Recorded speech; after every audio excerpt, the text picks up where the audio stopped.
तो आज तारीख है 19 अक्टूबर, और 19 अक्टूबर की अगर पहली न्यूज़ की बात करें तो वो तो हम जानते ही हैं कि जम्मू कश्मीर में नई टेररिस्ट ऑर्गेनाइजेशन बन गई है। उसकी बात आई है कि people's anti fascist front, PAFF नाम की एक नई जो ऑर्गेनाइजेशन है वो बन रही है।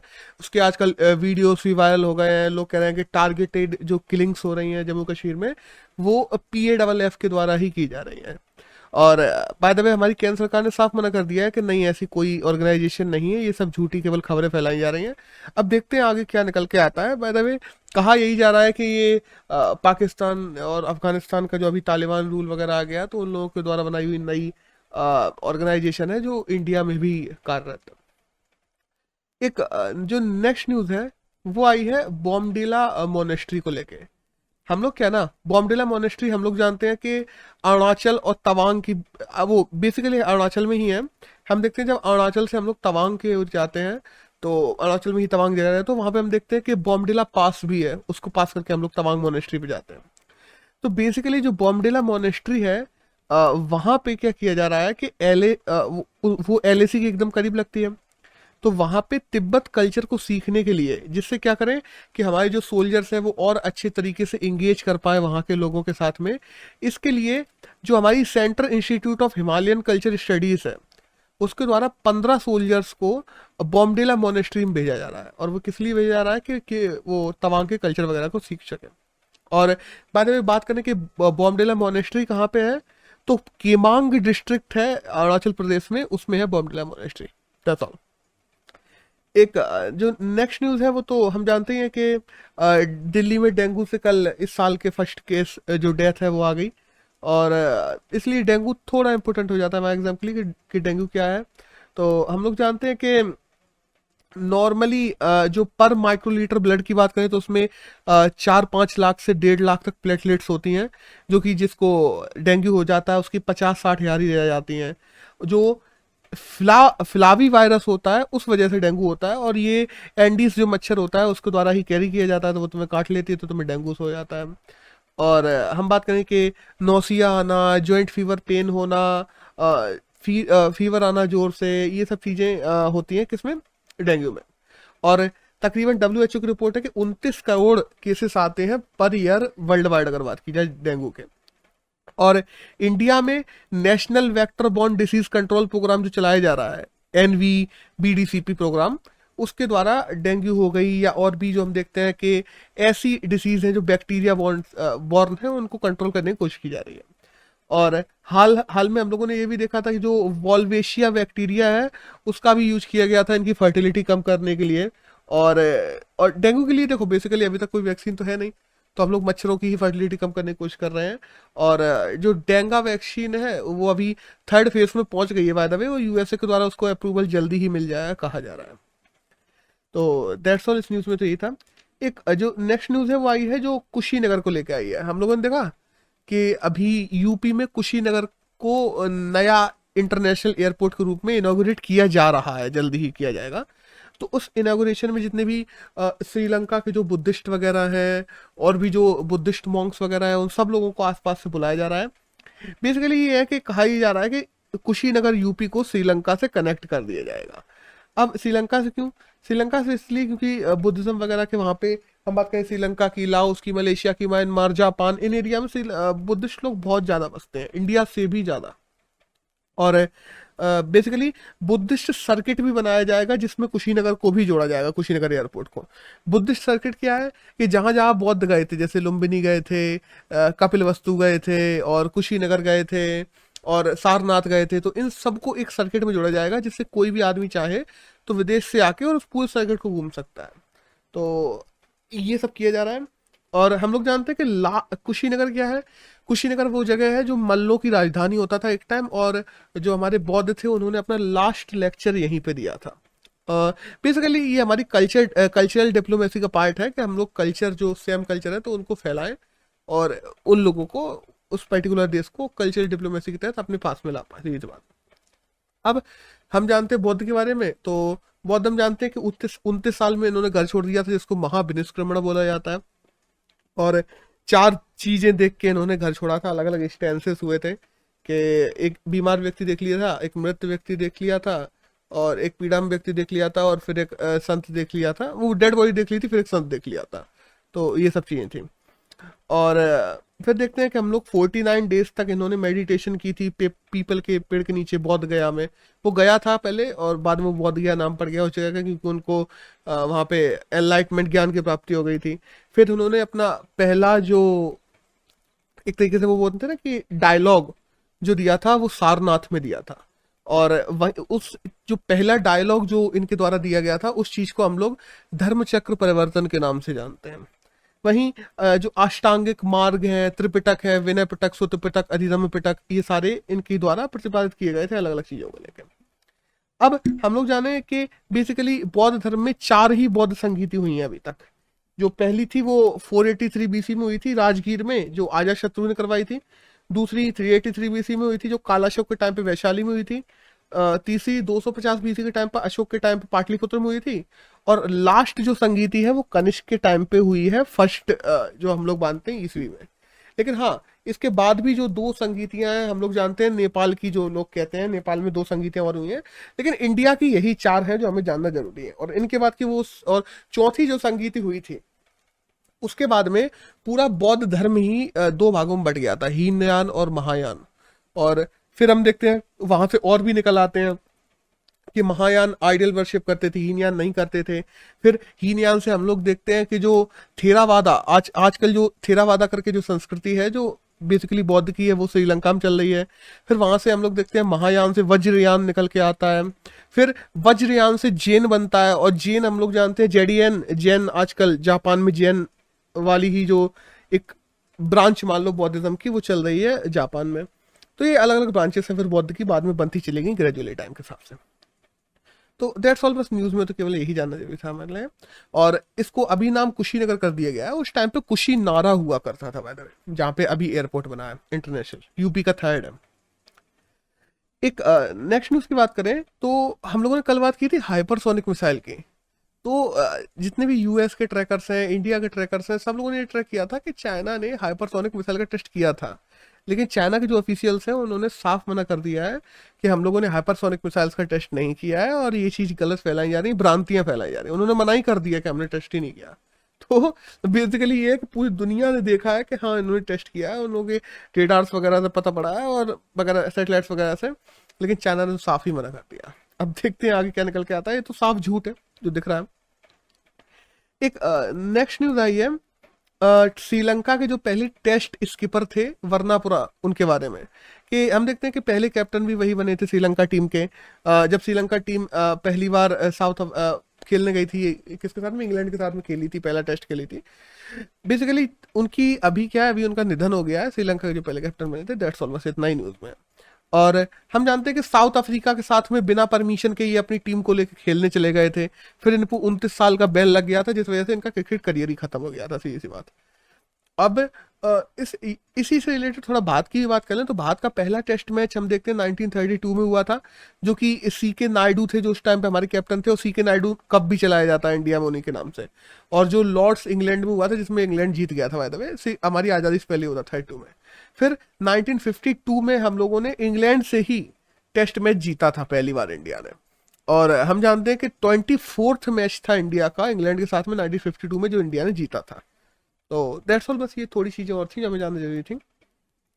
एक नेक्स्ट न्यूज है, वो आई है हमारे जो आरबीआई है उसको लेके, कि आरबीआई ने अभी जो केवाईसी नॉर्म्स होते हैं उनको पूरा ना करने की वजह से जो एसबीआई है, central bank of state bank of India, और जो स्टेन चार्ट बैंक है, उन दोनों बैंकों पे केवाईसी नॉर्म पूरा ना करने की वजह से 1 करोड़ और 1.25 करोड़ का तकरीबन बैन लगा दिया है, पेनल्टी। अब बस ये पेनल्टी लगाई है, केवाईसी नॉर्म्स पूरी नहीं किए उन्होंने, फाइलिंग पूरी नहीं की है, लोगों की जानकारी सही से नहीं दी जो आरबीआई ने मांगी, तो उसी वजह से लग गया है। अब एसबीआई की थोड़ी बात कर लें तो हम जानते हैं 1806 में बैंक ऑफ कलकत्ता बनाई गई थी, 1840 में बैंक ऑफ बॉम्बे बनाई गई थी, और 1853 में हम लोग देखते हैं बैंक ऑफ मद्रास बनाई गई थी। और यही 3 प्रेसिडेंसियां हुई करती थी उस टाइम पे, कलकत्ता, बॉम्बे, मद्रास, इन्हीं तीनों में बैंकें थी। फिर 1921 में ये सारी बैंकें खत्म करके एक बना दी जाती है, इंपीरियल बैंक ऑफ इंडिया। और फिर आज़ादी के बाद 1953 में वही imperial bank of India change हो जाती है किसमें, स्टेट बैंक ऑफ इंडिया में। That's all.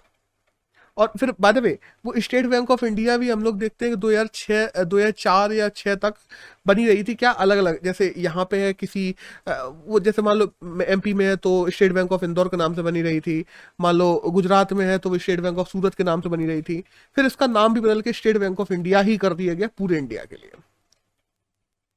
एक नेक्स्ट न्यूज आई है ई ऑटो को लेके, कि जो इलेक्ट्रिक ऑटोस होते हैं उनमें अभी ये घोषणा की गई है कि महिलाओं के लिए 33% आरक्षण किया जाएगा, कि जितने भी इलेक्ट्रॉनिक ऑटोस बेचे जाएंगे उनमें 33% उन केवल और केवल महिलाओं को ही बेचे जाएंगे। मतलब जब पंजीकरण की बात ही आएगी तो पंजीकरण केवल महिलाओं के नाम से ही होने चाहिए 33%, ये कहा गया। अभी ये नई घोषणा कर दी है। अभी बाय द वे ये घोषणा है, ये लागू नहीं किया गया, इसके लिए कोई अभी नियम कानून नहीं निकला। अभी ये देखते हैं लागू हो पाता है कि नहीं हो पाता।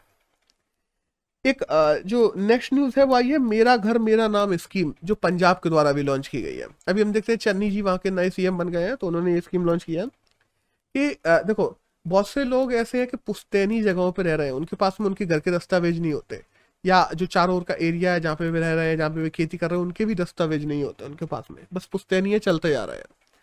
तो उन लोगों को डॉक्यूमेंटेशन करने के लिए जिस एरिया में वो रह रहे हैं, जिस एरिया में वो खेती कर रहे हैं, उनके लिए ये स्कीम चलाई गई है कि हर गांव ये पहले हाँ बाय द वे गांव में किया जा रहा था, अब ये सिटी में भी किया जाएगा कि गांव और सिटी हर जगह देखा जाएगा किसके पास कौन किस घर में रह रहा है, किसके पास कितनी खेती है, ये वो ड्रोन वगैरह से और वहां पे पूछ पाछ के सब किया जाएगा और उसको उस खेती का डॉक्यूमेंटेशन दिया जाएगा। और हाँ, अगर किसी को लगता है कि नहीं ये डॉक्यूमेंटेशन गलत हुआ है तो वो 15 दिन के भीतर ऑब्जेक्शन भी कर सकेगा बाय द वे। बस दैट्स ऑल। बस ये मेरा घर मेरा नाम स्कीम कहाँ की है, पंजाब की है और किससे रिलेटेड है ये हमें पता होना चाहिए। एक नेक्स्ट न्यूज आई है किसान वो प्रधानमंत्री फसल बीमा योजना को लेके। हम जानते हैं प्रधानमंत्री फसल बीमा योजना चलाई गई थी जिसके तहत प्रधानमंत्री जो फंड्स होते थे उसके द्वारा, और अलग अलग पहली बात तो आधे से ज्यादा राज्यों ने इसे अपने राज्य में ही लागू नहीं किया था, इवन तो गुजरात तक ने इसे अपने यहाँ लागू नहीं किया था। तो हम सोच सकते हैं कि इससे अंदाजा लगा सकते हैं कितनी फेल स्कीम थी, क्योंकि जब इंश्योरेंस कंपनी की बात आती थी ना कि इंश्योरेंस कंपनी किसानों को अब फसल का बीमा दे कि किसान की फसल बर्बाद हो गई, तो वहां पे बहुत ज्यादा फ्रॉड हो रहे थे। वो किसान को नहीं दे रही थी या किसान को चक्कर कटवा रही थी, एक एक दो दो साल में लोगों को इंश्योरेंस नहीं मिल रहे हैं फसल बीमा योजना के तहत भी, जबकि वो सरकारी योजना है फिर भी। तो इन सब के चलते ऑलमोस्ट हर राज्य ने, कुछ 3-4 राज्य हैं उनको छोड़ के ऑलमोस्ट हर राज्य ने इसको नकारी दिया इस योजना को। और इसमें यह भी कहा गया था बाय द वे कि 5% प्रीमियम किसान भरेगा अगर वो कमर्शियल फसल उगाता है, रबी की फसल उगाता है तो 1.5% प्रीमियम भरेगा, खरीफ उगाता है तो 2% प्रीमियम भरेगा, बचा हुआ राज्य सरकारें केंद्र सरकारें मिलकर भरेंगी 40% और 60% के रेशियो में। तो ओवरऑल में ये हुआ है कि अभी तो इसके खिलाफ एक कमेटी बना दी गई है कि ये जो इंश्योरेंस में जो फॉल्ट चल रहा है इसको रोका कैसे जाए, और उसके बाद ही जो प्रधानमंत्री फसल बीमा योजना है इसका 2.0 लॉन्च किया जाएगा, क्योंकि इस समय तो इस स्कीम में बहुत फ्रॉड निकला है। अब देखते हैं क्या होता है, मतलब लोगों को नहीं मिल रहा फायदा तो फिर उस स्कीम का मतलब क्या। एक नेक्स्ट न्यूज आई है जो इको ऑस्कर को लेके आई है। हम जानते हैं कि जो अर्थ शॉट प्राइज होता है उसको इकोलॉजी का ऑस्कर माना जाता है। तो जो अर्थ शॉट प्राइज है वो इस बार इंडियन प्रोजेक्ट को मिला है। एक प्रोजेक्ट है जिसका नाम है टकाचार्स इनोवेशन। तो टकाचार्स इनोवेशन जिसके हेड है विद्युत मोहन, ये बेसिकली क्या काम करता है कि जो एग्रीकल्चर वेस्टेज होता है उस वेस्टेज को रिफाइन करता है, उस वेस्टेज को रिसाइकिल करता है, और उससे होने वाली जो डिसीजेस हैं उन सब, जिस एरिया में भी इन लोगों ने अपना प्रोजेक्ट चलाया है उस एरिया में एग्रीकल्चर डिसीजेस होना कम हो गई हैं रिस्पेक्टिवली। तो इसी के चलते इन लोगों को इको ऑस्कर दिया गया है। तो बाय द वे हम लोग अगर बात करें ना कि यूएन की रिपोर्ट के हिसाब से तो 120 बिलियन डॉलर का एग्रीकल्चर वेस्ट है जो हर साल इंटरनेशनली प्रोड्यूस होता है। और एक नेक्स्ट जो न्यूज आई है वो आई है COP26 को लेके। हम जानते हैं कॉन्फ्रेंस ऑफ पार्टी 26 होने वाली है जो कि ग्लासगो यूके में होने वाली है। उसकी अभी तक डेटिंग नहीं आई थी, अब डेट आ गई है। तो अब 31 अक्टूबर से 12 नवंबर तक चलेगी ये मीटिंग। UNFCCC के द्वारा 1994 में शुरू की गई थी, हम जानते हैं। कॉप जो 3 थी उसमें क्योटो प्रोटोकॉल को माना गया था, जापान में हुई थी। तो ये कुछ बेसिकली है कि अगर एनवायरमेंट की सबसे बड़ी मीटिंग कही जाए तो कॉन्फ्रेंस ऑफ पार्टीज ही है। उसका 26वां संस्करण होने वाला है इस साल, जो कि यूके में होगा, ग्लासगो में। 31 अक्टूबर से 22 नवंबर के बीच में। और जब वो वहां से कुछ निकल के आता है तो हम बात करेंगे करंट में कि क्या क्या चीजें आती है। अब यहाँ से आज की न्यूज खत्म होती है और अब आज की एडिटोरियल है, एक ही एडिटोरियल है आज का जो हमारे एग्जाम के लिए सही है, बाकी तो एग्जाम के लिए कुछ अच्छे एडिटोरियल आज नहीं आए। जो आया है हम देखते हैं, बारिश हो रही है उसको लेके, बारिश बाढ़ उससे लोग मर रहे हैं। हुआ क्या ना, जो साउथ वेस्ट मानसून है इस बार उसने बहुत ज्यादा ही तबाही मचा दी है। कर्नाटक हो गया, तेलंगाना हो गया, उड़ीसा हो गया, इन जगह तो बरसता था, हम लोग देखते हैं तमिलनाडु वगैरह में इन जगह तो नॉर्मली पानी बरस जाता था। बट वहीं हम देखते ना, एमपी, उड़ीसा, राजस्थान, उत्तराखंड, ये एरियो में साउथ वेस्ट मानसून से बारिश होना नॉर्मल नहीं है। और इतनी बारिश होना वो भी कि जब 31 सेंटीमीटर बरसात हो जा रही है एक एक दिन में। मध्य प्रदेश के शिवपुरी जिले में 31 सेंटीमीटर बरसात हो गई है केवल एक दिन में।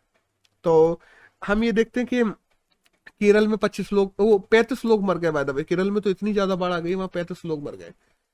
याद करें हम लोग पिछले 3 साल पहले हम लोगों ने देखा था इदुक्की जो डैम्स थे वहां पे। इदुक्की डैम क्या है? इदुक्की कोई एक डैम नहीं है बाय द वे, इदुक्की नाम के इदुक्की एक प्रोजेक्ट है जिसके अंतर्गत वहां पे ऐसे 30-40 डैम्स बने हुए हैं। और वो डैम ज्यादातर उन एरिया में बनाए गए हैं जहां पहले नेचुरली नदियां बहती थी, वहां पे रिहायशी इलाके बने और वहां पे इदुक्की डैम्स बना दिए गए। उस चक्कर में वहां पे 2-3 डैम टूट गए थे और बहुत बाढ़ आई थी, केरल में बहुत लोग मर गए थे, 400-500 लोग मरे थे। तो वही चीज दोबारा होने के चांसेस ज्यादा दिखाई दे रहे हैं, क्योंकि इतने ज्यादा सीवियर जो बरसात हो रही है उस वजह से वहां पे सी लेवल राइज ही होता जा रहा है, सी लेवल, और जो रिवर लेवल है वो भी बहुत ज्यादा राइज होता जा रहा है। अब इसमें ओवरऑल बात क्या है, अभी हाँ बाय द वे 20 अक्टूबर को जो कल है, कल हैवी रेनफॉल के अलर्ट भी जारी किए गए हैं केरल में कि बहुत ज्यादा हैवी रेनफॉल हो सकता है। तो हम क्या देखते हैं, जो हम देखते हैं ना, फ्री एनकोर्चमेंट, मतलब जिस हिसाब से नदियां बहती थी, जिस फ्रीनेस से वो बहती थी, वो चीज नहीं है, वो बर्बाद हो गई सिविलाइजेशन की वजह से। वो हम लोगों ने वहां पे घर बना लिए, हम लोगों ने वहां पे डेवलपमेंट कर लिया, वो फ्रीनेस उनकी बर्बाद हो गई। हम देखते हैं माधव गाडगिल कमेटी थी जिसने 2018 में इदुक्की डैम्स की जो प्रॉब्लम हुई थी उसके बाद में केरल में काफी 100 लोग मर गए थे, सैकड़ों लोग, तब उसकी रिपोर्ट आई थी कि उस रिपोर्ट को पूरी तरीके से केरल सरकार ने भी और केंद्र सरकार ने भी अनदेखा ही कर दिया, गौर ही नहीं किया माधव गाडगिल की रिपोर्ट में। उस रिपोर्ट में ये था कि 7,157 हेक्टेयर का जो एरिया है वो गलत तरीके से बसा हुआ है केरल में, जिसको वहां से लोगों को विस्थापित करने की जरूरत है और उस एरिया को नेचुरल हैबिटेट ही बनाए रखने की जरूरत है, वरना ऐसी बाढ़ें आती रहेंगी और लोग मरते रहेंगे। इस चीज को इन लोगों ने पूरा नकार दिया और ज्यादा इन लोगों ने सिविल एरियाज बना दिए उस एरिया में। हम कहते हैं ना कि वाटर मैनेजमेंट की जो सिस्टम है वो अच्छी नहीं है। हम देख लें, केवल यहाँ पे केरल की ही बात नहीं कर रहे, हम उत्तराखंड की बात कर लें, हम लोग हिमाचल की बात कर लें। हम लोगों ने अभी मानसून चला है, हम लोगों ने देखा उत्तराखंड और हिमाचल में कितने एक्सीडेंट्स हुए, लाखों हजारों लोग मर गए, लाखों तो नहीं हजारों लोग तो मर गए।